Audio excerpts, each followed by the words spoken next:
brake tayo, ganyan. And then, ito siya maglalak. Ayan, lock. And then you're going to release it kasi, ayan, dalawa yung lock niya. And then, and let's go.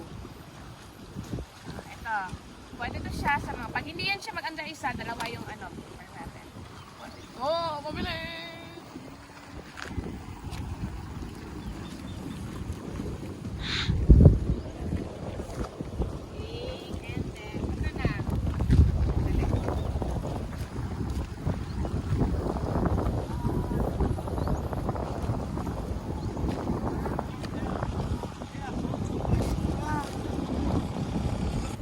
So that's the dashboard, and then this one is the key.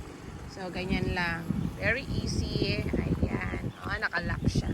Going to release it kasi we will go na. Huwag mong pinutin dyan, baka maano ako. Okay. This one is the brake.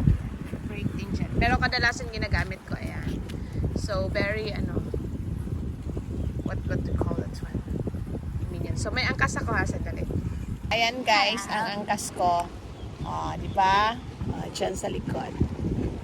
Okay, yan. Okay, dalawa. And then going to, stop.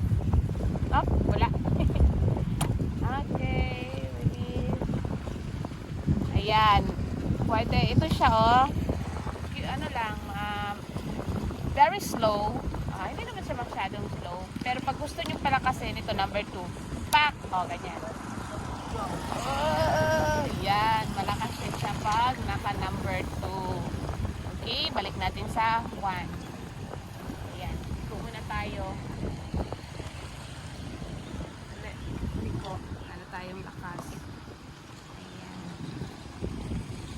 So, we're going up. Or yan.